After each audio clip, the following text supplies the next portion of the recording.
Good morning everyone दोस्तों, आज है 23 जुलाई 2021 और हम करने वाले हैं द हिंदू न्यूज़पेपर की एनालिसिस। मेरा नाम है सितेंद्र चौधरी और देख लेते हैं आज हम लोग कौन कौन से टॉपिक करने वाले हैं। लेकिन आगे बढ़ने से पहले देखिए, मैं आपके ना सबके कमेंट पढ़ता हूँ जो भी आप वीडियोस पे करते हो। कई बार कुछ इंटरेस्टिंग कमेंट भी होते हैं, कई बार थोड़ा नेगेटिव फीडबैक भी होता है। Anyways that is a part of the process. और कई बार स्टूडेंट कुछ अच्छी सजेशंस भी देते हैं, आप लोग पार्टिसिपेट करते हो, जो मैं क्वेश्चन क्लास में पूछता हूँ आप उनका रिप्लाई करते हो, which is such a good thing. एक एक कमेंट आया था कि स्टूडेंट कह रहे हैं सर आप थोड़ा स्लो बोलते हो, थोड़ा और फास्ट बोल दिया करो। देखो यार मैं ये मेरी ना फास्टेस्ट स्पीड है।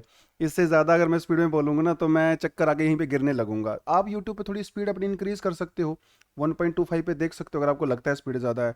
And there were few students who were also talking about the UAE, because कल वाले जो आर्टिकल हम लोगों ने किया था उसमें मेंशन था that UAE is set to have the largest crude reserve, है ना। ऐसा उसमें लिखा गया था। तो कुछ स्टूडेंट ने कह रहे हैं सर उसमें वेनेजुएला नंबर 1 है, सऊदी अरेबिया नंबर 1 है एंड ऑल दैट थिंग। देखिए उसमें आपकी लैंग्वेज के ऊपर आपको जाना पड़ेगा। यूएई के अंदर जितना मेजर किया गया है अभी तक उसके हिसाब से लार्जेस्ट नहीं है, लेकिन ऐसा अंदाजा लगाया जा रहा है कि फ्यूचर में अगर हम यूएई का मेजर करेंगे जो अनटैप्ड है, अभी तक टैप नहीं किया गया, तो यूएई के पास लार्जेस्ट रिजर्व है। इस तरह के क्वेश्चन यूपीएससी एग्जाम में पूछता भी नहीं है, but that was just the statement given in that article, तो इसलिए मैंने उसको यहाँ पे बता दिया था। And there was one student जिसने कमेंट किया था कि सर जो जो जीएसटी काउंसिल वाले मैंने आपको बताया था ना कि 122nd bill, and then student replied कि इट वाज 120 एंड 101st, है ना। तो यहाँ पे आपको मैं बता देता हूँ दैट 100 जो फर्स्ट था ना दैट वाज एन एक्ट, लेकिन 122 जो था this was the bill. So there is a difference. Bill वही था, देखो बिल और एक्ट में डिफरेंस तो आपको पता ही होगा ना मेरे ख्याल से। Bill is nothing but a proposal. वो प्रपोजल जब पार्लियामेंट में जाता है, दोनों हाउस में पास हो जाता है, उसके बाद उसके ऊपर प्रेसिडेंट के सिग्नेचर होते हैं। जैसे अगर कल को मैं प्रेसिडेंट बनता हूं तो मेरा सिग्नेचर होगा उसके ऊपर इस तरह से। तो उसके बाद वो एक्ट बनता है। तो तो 101st एक्ट था, लेकिन 122nd बिल था। तो देखिए ये लैंग्वेज ना यार, इसीलिए कहते हैं कि जो क्वेश्चन होता है ना आपका एग्जाम में, उसको आपको बहुत ध्यान से पढ़ना होता है।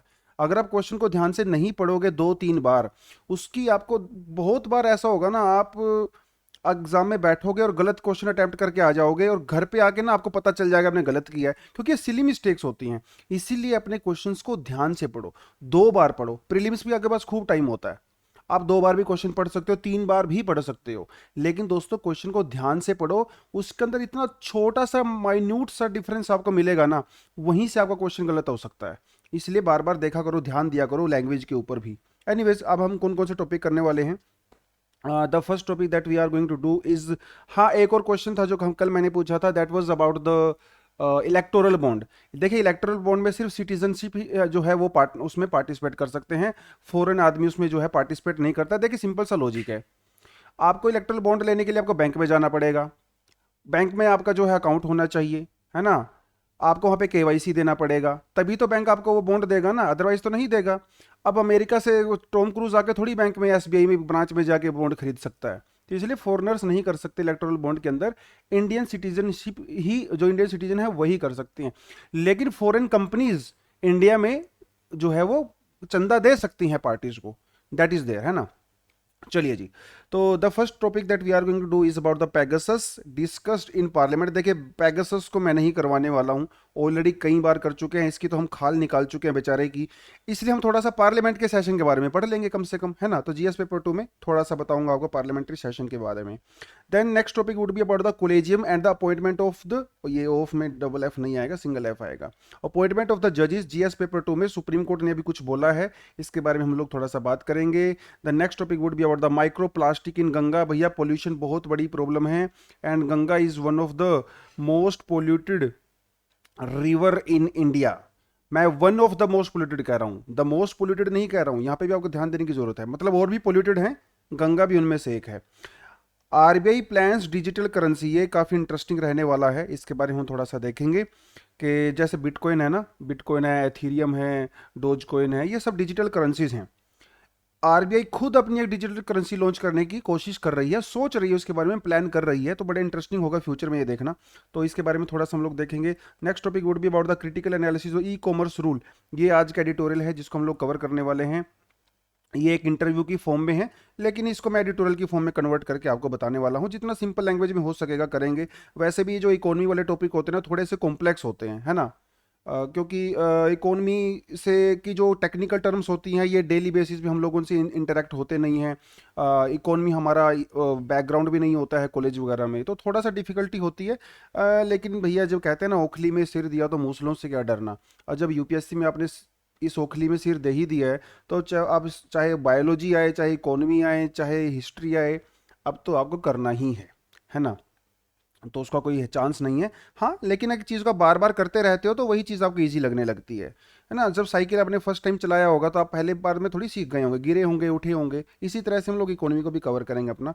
एक बोनस आर्टिकल है यूपीएससी एस्पिरेंट को एक्स्ट्रा अटैम्प्ट देने के बारे में है, जिनके लास्ट ईयर अटैम्प्ट जो है ख़त्म हो गए थे, कोविड की वजह से तैयारी नहीं कर पाए थे। थोड़ा देखेंगे, बोनस आर्टिकल है, कोई खास नहीं है। एनीवेज, तो let's talk about the parliament session. अभी कौन सा सेशन चल रहा है? मॉनसून सेशन चल रहा है। Monsoon session. थोड़ा सा मैंने बाद में 2-3 एमसीक्यूज भी दिए आपके लिए, लेकिन मैंने सर से बात की थी, उनको बोला था कि कम्युनिटी टैब में हम लोग यूट्यूब की एमसीक्यूज डाल सकते हैं आपके लिए, तो आप वहाँ पे जाके सोल्व कर सकते हो, है ना। चलिए, पार्लियामेंट का मॉनसून सेशन चल रहा है, अभी आपको पता है। मॉनसून सेशन में जो है पेगासस और फार्म लॉ को लेके इशू हो गए हैं। ये सबको पता था, पहले से होना ही था इसके बारे में। तो पेगासस के बारे में हम लोग डिस्कशन करेंगे नहीं, फार्म लॉ के बारे में भी नहीं करेंगे, पहले कर चुके हैं। हम सिर्फ थोड़ा सा पार्लियामेंट्री सेशन के बारे में यहाँ पे देख लेते हैं। देखिए, पार्लियामेंट्री सेशन को कौन समन करता है, कौन बुलाता है? प्रेसिडेंट बुलाता है। प्राइम मिनिस्टर नहीं बुलाता है दोस्तों, प्रेसिडेंट बुलाता है। जो एमपीज होते हैं, हमारे मेंबर ऑफ पार्लियामेंट होते हैं, उनके उनके पास जो लेटर जाता है ना, जो नोटिफिकेशन जाता है, उसके नीचे प्रेसिडेंट के साइन होते हैं। ठीक है। पार्लियामेंट प्राइम मिनिस्टर का यहाँ पे कोई रोल नहीं है। देखिए, क्या कहा गया है कि maximum gap between two session of parliament can not be more than 6 months. और एक साल में कितने महीने होते हैं? 12 महीने होते हैं। इसका मतलब 2 सेशन तो आपको रखवाने ही पड़ेंगे, है ना। 2 सेशन तो भैया आपको रखवाने ही पड़ेंगे, क्योंकि 6 महीने से ज्यादा का गैप हो नहीं सकता, ऐसा कॉन्स्टिट्यूशन के अंदर मेंशन है। तो ये कॉन्स्टिट्यूशनल ऑब्लिगेशंस होती हैं, है ना। देखिए, आपको मैं वो ऑब्लिगेशन की एक और बात बताता हूँ। जैसे वेस्ट बंगाल में इलेक्शन हुए थे, कितने लोगों ने गालियां दी थी कि कोविड चल रहा है, आप इलेक्शन को पोस्टपोन कर दीजिए, वो कर दीजिए, वो कर दीजिए ना, रैलियां होती हैं, वो सारी की सारी चीज़ें। लेकिन जब इलेक्शन कमीशन ने यही बात कोर्ट में बोली कि सर ये हमारी कॉन्स्टिट्यूशनल ऑब्लिगेशन है, कॉन्स्टिट्यूशन के अकॉर्डिंग अगर 5 साल पूरे हो जाते हैं तो इलेक्शन कमीशन को कराना ही पड़ेगा। एक्सट्रीम केस में उसको पोस्टपोन कर सकते हैं, लेकिन ये एक कॉन्स्टिट्यूशन ऑब्लिगेशन, यह है वर्ड यूज किया गया था बाय इलेक्शन कमीशन। ठीक है। अब ये नहीं बोल सकते जब कोविड ठीक होगा तब हम लोग इलेक्शन कराएंगे, क्योंकि ये कॉन्स्टिट्यूशन ऑब्लिगेशन आपको करवाना ही पड़ेगा। या फिर आप कॉन्स्टिट्यूशन के अंदर अमेंडमेंट करो, है ना। वो थोड़ी थोड़ी चीजें हैं यहाँ पे, हालांकि प्रिकॉशंस रखे जा सकते हैं, पर दैट इज द थिंग, ये आपको पता होना चाहिए। इसका मतलब 2 तो करवाने जरूरी हैं, 3 भी होते हैं, है ना।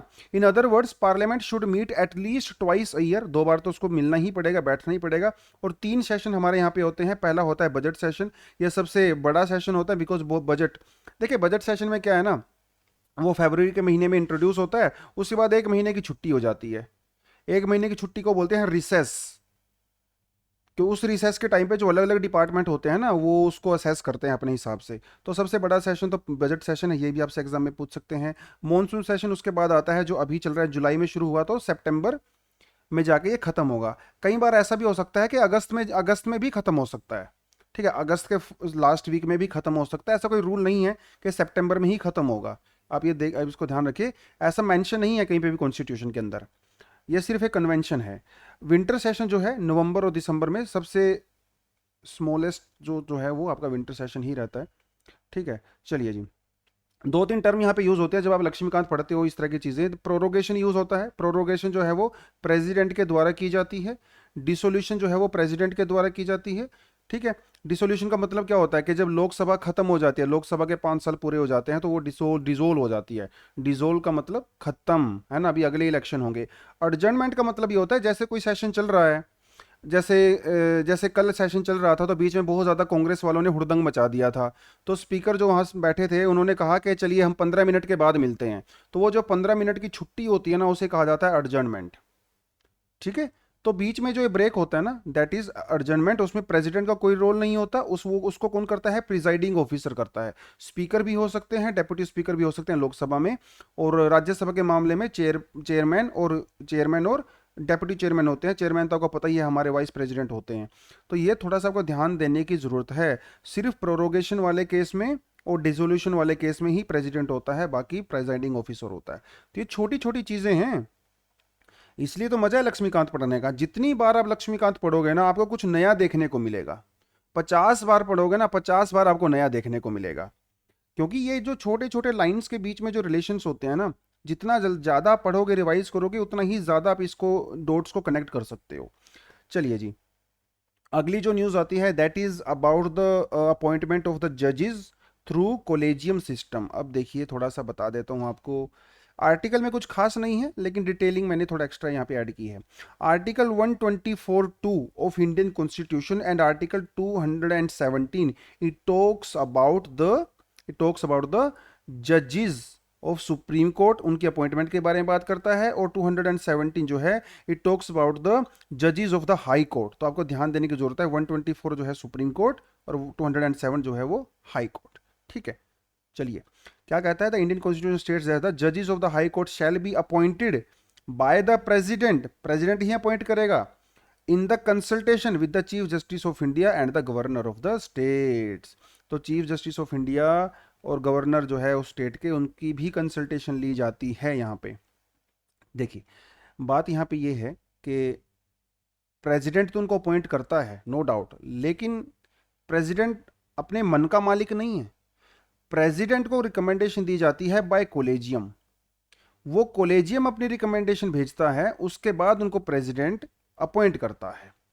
ठीक है, समझ में आया आपको? चलिए, अब ये कोलेजियम क्या चीज़ है, ये भी थोड़ा सा मैं आपको बता दूंगा। देखिए, कोलेजियम एक सिस्टम होता है, it is a system under which appointments, ये वर्ड आपने ध्यान से सुनना है। आप अगर आप नोटबुक लेके बैठते हो क्लास में, तो आप नोटबुक भी यूज कर सकते हो।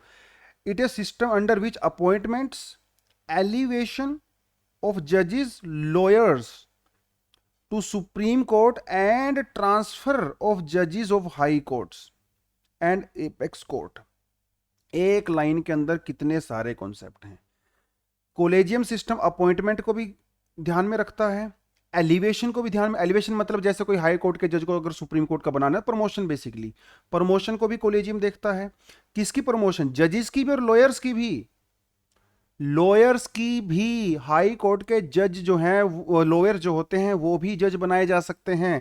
ये काम भी कोलेजियम ही देखता है। आप कभी ऐसा मत सोचना कि कोलेजियम सिर्फ जजेस के साथ डील करता है, कोलेजियम लॉयर्स के साथ भी डील करता है, और ट्रांसफर की बात भी करता है। तो ये जितने भी मामले हैं ना, चाहे वो अपॉइंटमेंट हो, चाहे एलिवेशन हो, चाहे वो ट्रांसफर हो, हाई कोर्ट के जजेस का या सुप्रीम कोर्ट के जजेस का, ये सारा ही काम कौन देखता है? एक देखता है कोलेजियम। कोलेजियम एक ग्रुप होता है, इस ग्रुप के अंदर 5 लोग होते हैं। इस 5 लोगों में एक तो होते हैं चीफ जस्टिस ऑफ इंडिया, और 4 सीनियर मोस्ट जजेस होते हैं।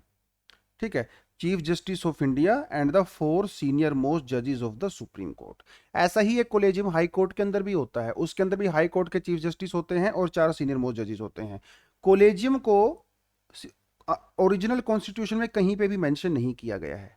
ये हमारी जुडिशरी की अपनी खोज है। ठीक है, ये थोड़ी थोड़ी चीज़ें देखिए कितनी कितनी इंटरेस्टिंग भी होती हैं और आपके एग्जाम के लिए इंपॉर्टेंट होती हैं, और कहीं पे भी कॉन्स्टिट्यूशन में मेंशन नहीं है। ठीक है, और जो रिकमेंडेशन होती हैं कोलेजियम की, सरकार के ऊपर बाइंडिंग होती हैं, सरकार मना नहीं कर सकती। देखिए, जैसे कोलेजियम सिस्टम ने कहा कि हम लोग मिस्टर XYZ को जो है सुप्रीम कोर्ट का जज बनाना चाहते हैं। अब ये प्रपोजल जाता है सरकार के पास, सरकार इसको देती है मिनिस्ट्री ऑफ लॉ और IB, मतलब हमारा जो इंटेलिजेंस ब्यूरो होता है, उसको देती है। अब गवर्नमेंट जो है, अगर गवर्नमेंट को कोई प्रॉब्लम है, कोई ऑब्जेक्शन है, तो वो बताती है कोलेजियम को। ठीक है, कि सर ये प्रॉब्लम है, आप इस पर दोबारा से विचार कर लीजिए। अगर कॉलेजियम ने मान लिया तो ठीक है, अगर कॉलेजियम ने नहीं माना तो भी सरकार को XYZ को अपॉइंट करना ही पड़ेगा। ये बाइंडिंग होता है। ठीक है, उसको मना नहीं कर सकती सरकार के। देखो, लेकिन इसमें टाइम लिमिट नहीं है, टाइम लिमिट नहीं है। कि सरकार को कितने दिन में अपना प्रपोजल भेजना है या नहीं, और इसलिए अपॉइंटमेंट में लेट होता है क्योंकि कॉन्स्टिट्यूशन के अंदर टाइम लिमिट तो मेंशन की नहीं गई। इसलिए सरकार के पास जब प्रपोजल आता है, सरकार उस प्रपोजल को लेकर आराम से बैठ जाती है, सो जाती है 6 महीना, साल, 1.5 साल, 2 साल, तब तक उस बेचारे की रिटायरमेंट एज हो चुकी होती है। तो सरकार भी बड़ा दिमाग लगाती है। ठीक है, तो ये थोड़ा सा यहाँ पे है मामला। और यहाँ पे क्या है, आप देख सकते हो कि जो रिजिजू जी हैं हमारे, ठीक है, मिनिस्ट्री ऑफ लॉ हैं, इन्होंने अभी कुछ पार्लियामेंट वगैरह के अंदर क्वेश्चन वगैरह किया होगा, तो काफ़ी सारी वैकेंसी जो है खाली पड़ी हुई हैं हमारे कोर्ट्स वगैरह में, उसको लेके ही इनसे जो है कुछ क्वेश्चंस वगैरह पूछे गए थे। तो ये वैकेंसी वगैरह को लेके कोई ज़्यादा ये पूछने वाले नहीं है एग्ज़ाम में। ठीक है, लेकिन अगर एग्जाम में पूछे कि इंडिया में इतने सारे केस पेंडिंग क्यों पड़े होते हैं, वहां पे आप वैकेंसी वाला ये एक पॉइंट डाल सकते हो। चलिए जी, ठीक है। टॉपिक टॉपिक से आप इशू की तरफ कैसे जाते हो, यही आपके अंदर स्मार्टनेस होनी चाहिए। ठीक है, चलिए जी। डिजिटल करेंसी, बिटकॉइन का नाम आपने सुना होगा, है ना, बड़ा न्यूज़ में है। लेकिन भैया बिटकॉइन के जैसी कम से कम 2-3 हज़ार डिजिटल करेंसी हैं। ये डिजिटल करेंसी होती हैं, ये आपके हाथ में नहीं होती हैं, only through digital, bitcoin, Ethereum, dose coin, दुनिया भर की। इंडिया के अंदर इसको आरबीआई ने क्या कहा है कि ये इलीगल हैं। आरबीआई ने सभी बैंक्स को इंस्ट्रक्शंस दी हैं कि कोई भी डिजिटल करेंसी के अंदर डील नहीं करेगा। हालांकि अभी ऐसा कोई कानून नहीं आया है प्रॉपर, आने वाला है, प्रपोजल में है वो, कि इसको हम लोग इलीगल डिक्लेयर करने वाले हैं, क्योंकि 2018 में सुप्रीम कोर्ट ने ये बोल दिया था कि ये करेंसीज इलीगल नहीं हैं। आरबीआई के बोलने के बाद सुप्रीम कोर्ट ने बोला था कि इलीगल नहीं है, कुछ लोग कोर्ट में चले गए थे। अभी सरकार एक प्रपोजल लेके आने वाली है जिसमें जो है वो डिजिटल करेंसी को बैन करने की बात चल रही है। लेकिन डिजिटल करेंसी के बहुत सारे बेनिफिट भी हैं, और ये बेनिफिट बैंक को भी पता है, सरकार को भी पता है ना। तो सरकार चाहती है कि, बैंक चाहता है आरबीआई कि हम लोग उस बेनिफिट का फायदा उठाएं, बेनिफिट लें, क्योंकि जो फेडरल बैंक है अमेरिका में, या जो यूके का बैंक है, जो चाइना का जो सेंट्रल बैंक है, वो लोग खुद अपनी डिजिटल करेंसी लॉन्च करने की तैयारी कर रहे हैं। कर भी सकते हैं, कभी भी कर सकते हैं, तो इंडिया क्यों पीछे रहे।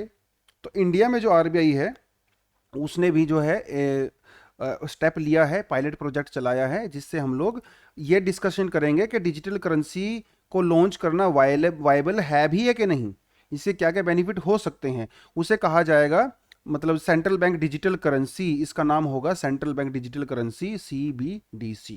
ठीक है, इंडिया जो है ऑलरेडी डिजिटल पेमेंट में एक लीडर है ना। हम लोग बहुत सारी कैश, जो हमारी जो ट्रांजैक्शंस होती है, हम वो लोग डिजिटली करते हैं। ठीक है, लेकिन इसमें हम लोग छोटी छोटी ट्रांजैक्शंस करते हैं, बड़ी ट्रांजैक्शंस नहीं करते हैं। ठीक है, जो एक high level inter ministerial committee बनाई गई है जो इसके बारे में बात करेगी।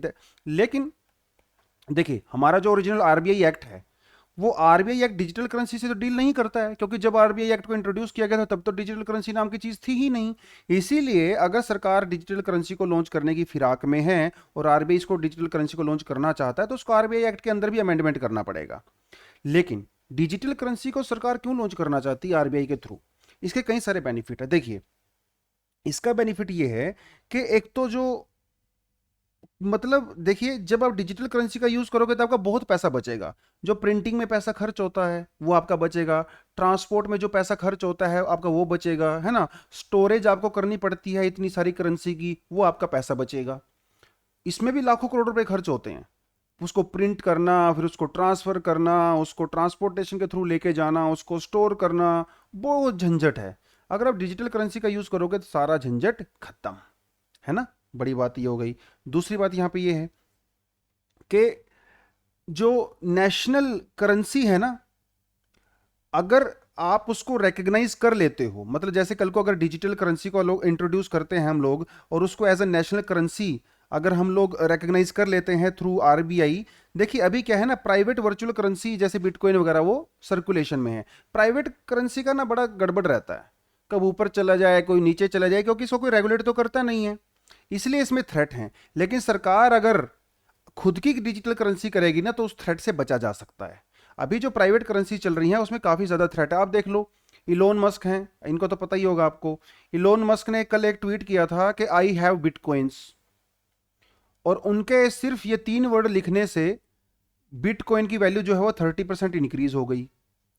और अगर किसी दिन उन्होंने 2 पैग लगा के रात को शराब पी के अगर ऐसा लिख दिया, I do not like bitcoins, अगले दिन क्या होगा, बिटकॉइन की 30-40% वैल्यू कम हो जाएगी। तो जो आम आदमी ने बिटकॉइन के अंदर पैसा इन्वेस्ट किया हुआ है तो उसको तो प्रॉब्लम है ना, क्योंकि मार्केट इतनी अनस्टेबल होती है।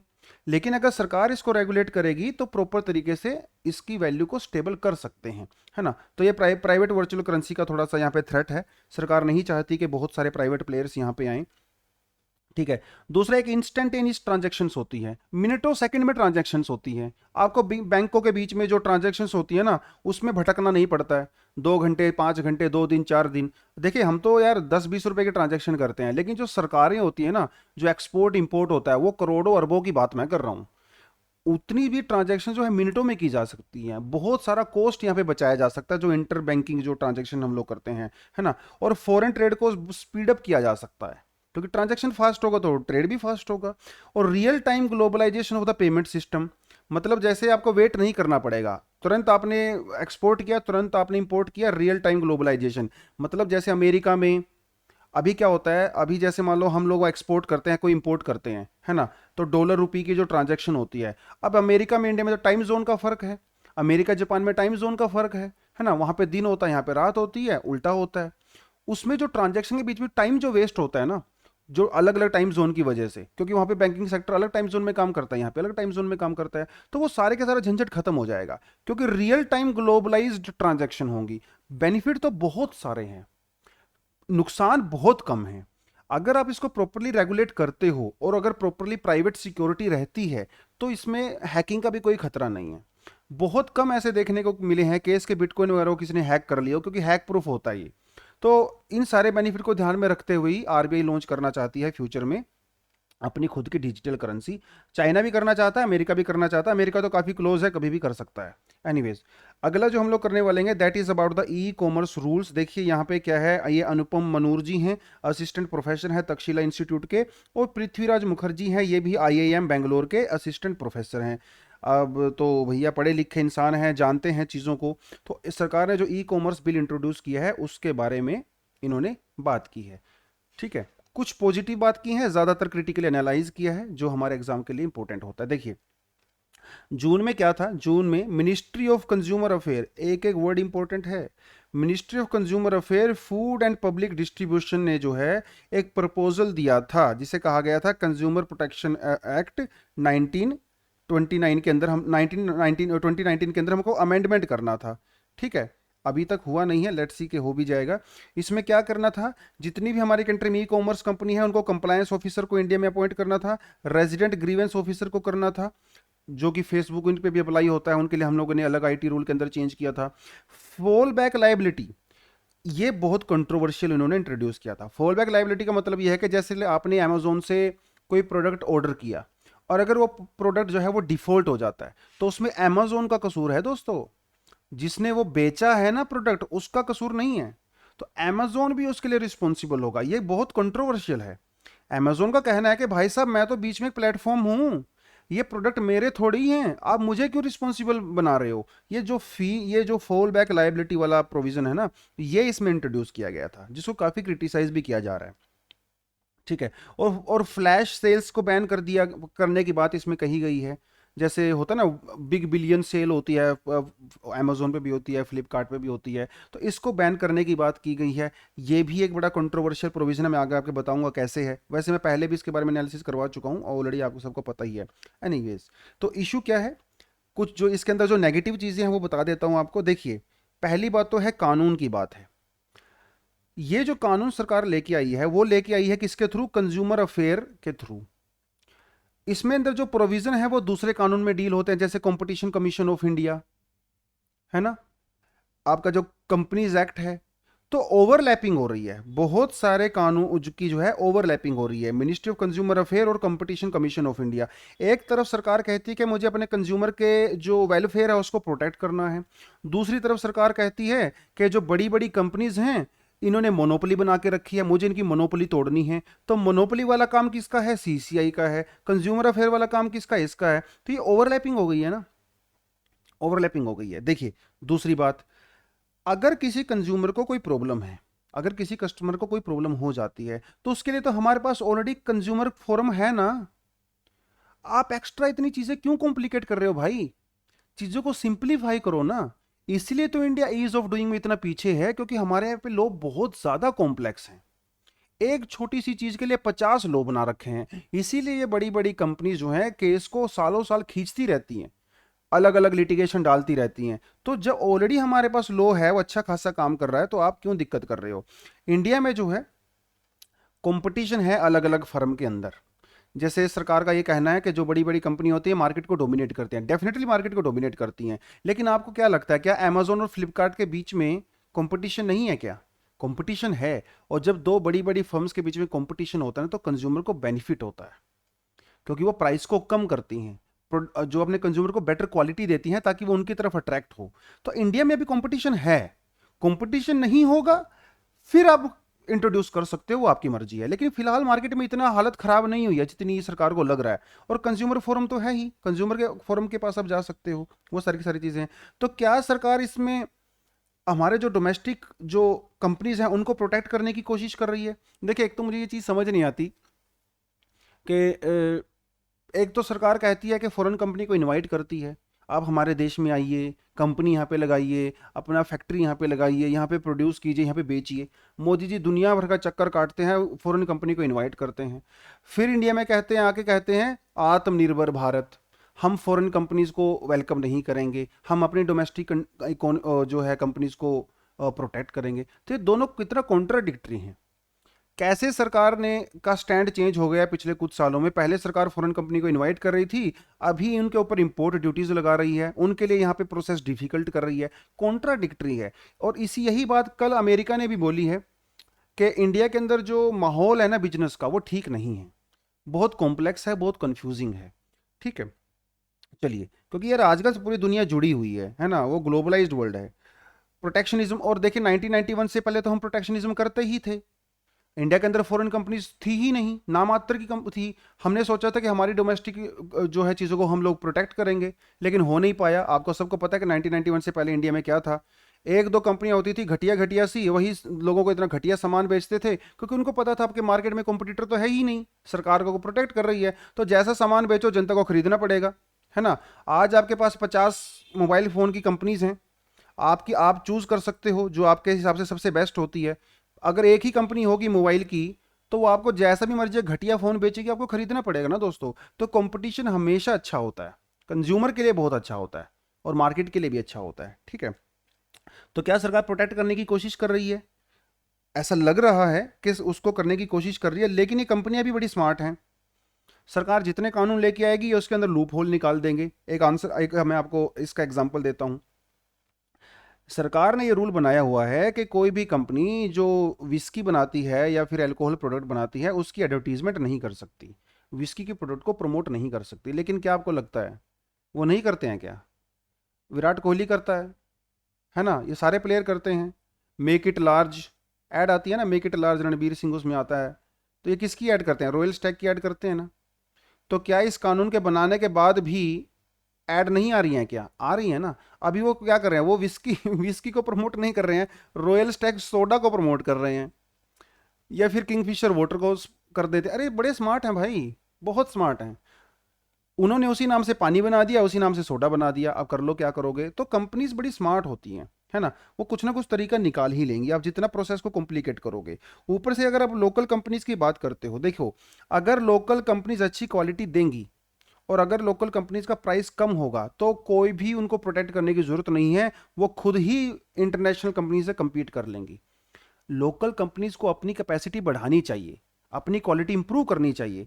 देखो, आप अपने आप से देख लो, सोच लो कि आप जैसे एम आई का फ़ोन खरीदते हो, क्यों? क्योंकि एम आई के फ़ोन का प्राइस कम होता है और एम आई के फ़ोन की क्वालिटी भी ठीक ठाक होती है ना। जितना पैसा वो आपसे लेते हैं उसके हिसाब से आपको क्वालिटी दे देते हैं। अगर कोई इंडिया की कंपनी अगर आपसे एम आई से कम प्राइस हो और उसकी क्वालिटी एम आई से थोड़ी सी ज़्यादा हो, तो क्या आप वो प्रोडक्ट नहीं खरीदोगे? क्या आपको कोई एम आई से मोहब्बत थोड़ी है। कंज्यूमर हमेशा क्वालिटी और प्राइस देखता है, कंज्यूमर, है ना। तो इसलिए इंडियन कंपनी को अपनी क्वालिटी इंप्रूव करनी चाहिए और प्राइस के हिसाब से कॉम्पिटिटिव होना चाहिए, तो कोई प्रोटेक्शनिज्म की जरूरत नहीं है, अपने आप ही वो एडजस्ट हो जाता है according to these two person. ठीक है। अगर आप फ्लैश सेल की बात करते हो कि बिग बिलियन सेल नहीं होनी चाहिए, सरकार का कहना है कि हम लोग कंज्यूमर को प्रोटेक्ट कर रहे हैं। मुझे ये समझ नहीं आता कि अगर कंपनीज कंज्यूमर को डिस्काउंट दे रही हैं तो इससे कंज्यूमर कैसे का नुकसान कैसे हो रहा है भाई। अगर कंपनी डिस्काउंट दे रही है तो इससे तो फायदा ही होता है ना, फायदा ही होता है ना। अब जैसे लेकिन कुछ केस में ऐसा देखा गया है अमेरिका में और फ्रांस में, ये वहां का एग्जांपल आपको मैं दे देता हूं। वहां पे क्या हुआ कि जो वॉलमार्ट है वो डीप डिस्काउंट देती है, मतलब एमआरपी से भी कम डिस्काउंट देती है। उसकी वजह से जो छोटे प्लेयर है ना वो कंपटीशन से हट गए। जब आप चीज़ों को एमआरपी से भी कम बेचने लगोगे तो भैया छोटे बेचारे कहाँ सर्वाइव कर पाएंगे। क्योंकि देखिए वॉलमार्ट के पास इतने ज़्यादा पैसा है कि वो एमआरपी से कम में बेच सकता है, अफोर्ड कर सकता है, सर्वाइव कर सकता है। एक बार जब मार्केट से छोटे बिजनेस हट जाते हैं फिर वो प्राइस बढ़ा देता है। ऐसा फ्रांस और यूएसए में देखा गया है, लेकिन इंडिया में अभी तक ऐसी नौबत नहीं आई है। ठीक है। तो जब प्रॉब्लम ही नहीं है तो उसका सोल्यूशन क्यों निकाल रहे हो आप। प्रॉब्लम तो सोल्यूशन तो तब निकालते हो ना जब प्रॉब्लम होती है। तो ये सारी की सारी चीज़ें हैं। लेकिन इंट्रोड्यूस क्यों किया गया है, देखिए मेक इन इंडिया को प्रमोट करने के लिए शायद इसको इंट्रोड्यूस किया गया है। इंपोर्ट ड्यूटी हम लोगों ने बढ़ा दी है ताकि हम लोकल लोगों को कहने का मतलब ये है कि इन दोनों लोगों का सरकार ने अभी साफ साफ अपनी जो इरादे हैं वो जाहिर कर दिए हैं कि हम लोग अपनी डोमेस्टिक कंपनीज को प्रोटेक्ट करना चाहते हैं in the name of protectionism. क्या किया जाना चाहिए आपका कंक्लूजन आप आंसर में लिख सकते हो, consumer should not be cheated. आप ऐसा कानून बनाइए कि कंज्यूमर चीट ना हो। ठीक है। उस पे आपका फोकस होना चाहिए। आप जैसे कई बार वो फेक एडवर्टीजमेंट कर देते हैं कि ये फलां फलां क्रीम लगाइए आप 2 दिन में गोरे हो जाओगे, है ना। और आदमी उसको बेचारा 2 साल से लगा रहा है, ना तो वो गोरा हो रहा है, ऊपर से उसकी स्किन खराब हो गई और पैसा अलग से चला गया। इस तरह से जो कंज्यूमर को चीट किया जाता है ना, आप उसको एड्रेस कीजिए, है ना। वो और उसके लिए हमारे पास कंज्यूमर फोरम है। कानपुर का एक आदमी था, चला गया कोर्ट में, उसने कहा कि मैं पिछले 3 साल से फेयर एंड लवली लगा रहा हूँ, ना तो मैं फेयर हुआ ना लवली हुआ, इस कंपनी ने मुझे चीट किया है। देखिए चीट करने के तरीके हैं, आप उसको एड्रेस कीजिए। ठीक है। आप सरकार को इंश्योर करना चाहिए कि मार्केट में कोई मोनोपोली ना हो, एक ही प्लेयर ना हो, बहुत सारे प्लेयर होने चाहिए। क्वालिटी स्टैंडर्ड मेंटेन करना चाहिए सरकार को। और जो ऑलरेडी एग्जिस्टिंग फ्रेमवर्क है, जो ऑलरेडी एग्जिस्टिंग है इंडिया में, जैसे CCI account competition commission of India और कंज्यूमर कोर्ट्स हैं, आप इनको और ज़्यादा पावर दे दीजिए। नया कानून लाने की क्या जरूरत है, आप इनको ही पावर दे दो। तो ये सारे का सारा कंक्लूजन आप यहाँ पे लिख सकते हो। अगली जो बात है वो आता है, आर्टिकल आता है वो एक एनजीओ है जिसने अभी रिसर्च की है, उसने ये पाया है कि गंगा के अंदर जो है माइक्रो प्लास्टिक पाई गई है। माइक्रो प्लास्टिक होती है दोस्तों, ऐसी प्लास्टिक होती है जिसका साइज 1 माइक्रोमीटर से लेके 5 मिलीमीटर तक होता है, उसे कहा जाता है माइक्रो प्लास्टिक। बहुत सारे इसमें आप इसको नंगी आंखों से देख ही नहीं सकते हो, इसके लिए आपको माइक्रोस्कोप की जरूरत पड़ती है बहुत बार। और ये वाटर में इनसोल्यूबल होता है, आपको इसको ध्यान रखने की जरूरत है। नॉट सोल्यूबल, प्लास्टिक पानी में घुलेगी थोड़ी, इनसोल्यूबल होती है, लेकिन इतना छोटा साइज होता है, ये हमें दिखाई नहीं देती है। डेली बेस्ड एनजीओ है जिसका नाम है टॉक्सिक लिंक्स, इसने ये रिसर्च की थी, है ना। तो ये भी आपसे एग्जाम में प्रीलिम्स में पूछ सकता है। अब इसका रीजन क्या है माइक्रोप्लास्टिक है, देखिए कई सारे रीजन है हमारी कंट्री में जो है। अच्छा आप ये बताओगे गंगा जो है वो कितने स्टेट में से होके पास हो, कितने स्टेट में से पास होती है, ये आप मुझे क्वेश्चन नीचे कमेंट सेक्शन में आंसर बताओगे। ठीक है, 4 या 5 आप वो देख लीजिए। ठीक है, अपना एटलस ओपन करो, उसमें देख लेना। देखिए गंगा जो है यहाँ से स्टार्ट होती है, गोमुख से, और चलते चलते चलते चलते वो जो है यहाँ बे ऑफ बंगाल में यहाँ पे डेल्टा बनाती है, सुंदरबन डेल्टा। अब ये पूरे कोर्स में ऊपर से जब नीचे तक चलती है तो ये भैया पोल्यूटेड होती रहती है, तो बहुत सारी सिटी से निकलती है ना। इंडस्ट्रियल वेस्ट इसके अंदर ऐड हो जाता है। रिलीजियस ऑफरिंग जो हम लोग करते हैं जैसे हरिद्वार में या बनारस में, है ना, लोग प्रसाद चढ़ाते हैं या रिलीजियस ऑफरिंग देते हैं, तो उसको ना ऐसे पॉलीथीन में रैप करके डाल देते हैं उसके अंदर, जो नॉन डिग्रेडेबल होता है। बाद में वही नॉन डिग्रेडेबल जो है वो उसका ब्रेकडाउन हो जाता है और वो पानी में मिक्स हो जाता है। तो कई सारे रीज़न हैं। ठीक है। ऊपर से जो हमारा सॉलिड और लिक्विड वेस्ट मैनेजमेंट है वो बहुत ही पुअर है। इंफ्रास्ट्रक्चर हमारे यहाँ पे ऐसा है ही नहीं कि उसको हम लोग ट्रीट करते ही नहीं हैं। तो ये कुछ रीज़न है जिसकी वजह से माइक्रोप्लास्टिक पाया जाता है, और यही सारे रीज़न आपके एग्जाम में भी लिखने होते हैं। इसलिए तो न्यूज़पेपर पढ़ने का मजा है ना, मेंस के लिए आपका कितने अच्छे अच्छे पॉइंट तैयार हो जाते हैं। चलिए, कहाँ कहाँ पे इन्होंने तीन तीन लोकेशन पे इन्होंने इसका रिसर्च किया था, हरिद्वार में, कानपुर में और बनारस में। बनारस में सबसे ज़्यादा माइक्रो प्लास्टिक पाई गई है। देख सीधी सी बात है, यहाँ पे आपका हरिद्वार आ गया, यहाँ पे आपका कानपुर आ गया और यहाँ पे बनारस आ गया। क्योंकि जैसे जैसे रिवर आगे बढ़ती रहती है इसमें और ज़्यादा प्लास्टिक ऐड होती रहती है, तो डेफिनेटली बनारस में सबसे ज़्यादा मिलेगा, है ना। तो एक तो वो चीज़ हो गई। कंक्लूजन में आप क्या निकाल सकते हो, अगर आपको एक पूछे कि इसका क्या सोल्यूशन हो सकता है, बहुत सारे सोल्यूशन हो सकते हैं, लेकिन आप सिंपली लिख सकते हो कि जितने भी इसमें स्टेक होल्डर हैं, चाहे वो इंडस्ट्री वाले लोग हों, चाहे वो गवर्नमेंट हो, चाहे वो सिविल सोसाइटी हो, ये सारे के सारे लोगों को आपस में हाथ मिलाना पड़ेगा। They need to join hands to improve the plastic waste management and reduction of the micro plastic. देखिए बना बनाया कंक्लूजन है, आप इस सेम कंक्लूजन को, मुझे ऐसा लगता है कि कम से कम 30 से 40% आंसर में यूज कर सकते हो। जब भी आपको कोई कंक्लूजन ना आता हो ना, आप यही लिख दिया करो, all stakeholders need to come together and address this problem through various ways, आपका कंक्लूजन तैयार हो जाता है।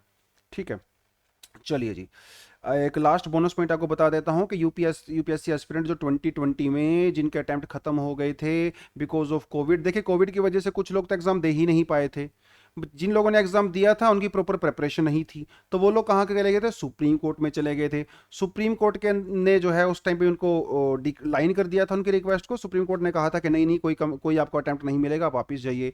अभी सुप्रीम कोर्ट के अंदर वो दोबारा किसी ने रिव्यू पिटीशन डाली है। सुप्रीम कोर्ट ने कहा है देखो मैं इसके अंदर इंटरफेयर नहीं कर सकता, यह सरकार का मामला है ना, वही करेंगे। लेकिन सुप्रीम कोर्ट ने सरकार को कहा है कि आप थोड़ा सा एक बार प्लीज ध्यान दे दीजिए, मतलब प्लीज एक बार आप सोच लीजिए।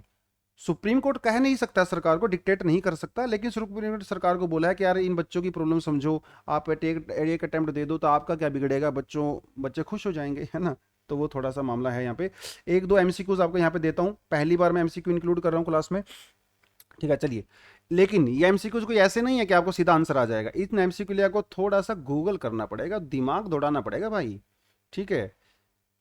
अब गूगल करोगे तभी आंसर आएंगे। देखिए, who is the chairperson of national Ganga council, prime minister, minister of जल शक्ति, chief secretary of home minister and home minister. इसका आंसर आप कमेंट सेक्शन में बताओगे। विच of the following statement is true about the competition commission of India, जिसमें हमने हम e commerce की बात की है, हमने गंगा की बात की थी, है ना। It's a constitutional body established in 2007, replaced MRTP. यदि आप थोड़ा सा इसका पढ़ लोगे तो आप मुझे इसका आंसर कमेंट सेक्शन में बताना। अगला आता है वो यूपीएससी के बारे में आता है। Which of the following statement is true about UPSC, रो और sir Ross Barker was the first chairperson, article 350 to 324। UPSC is a statutory body, chairman and other member are appointed by the prime minister. तो आप मुझे ये बताओगे कि ये कौन से ट्रू हैं, कमेंट सेक्शन में मैं वेट करूंगा। आप लोग रोज मुझे बोलते हो सर एमसीक्यूज डाल दिया करो डाल दिया करो, आज मैंने डाल दिया, मैं देखता हूँ कौन कौन कमेंट करते हैं। ठीक है, बोलना तो बड़ा आसान है, और मेहनत करना पड़ेगा आपको इनका आंसर ढूंढने के लिए, ऐसे नहीं आएगा। चलिए जी, ठीक है, so that is all for the day. पढ़ते रहो, लिखते रहो, सीखते रहो, और आगे बढ़ो, अपने सपने पूरे करो। Thank you very much, all the best and जय हिंद।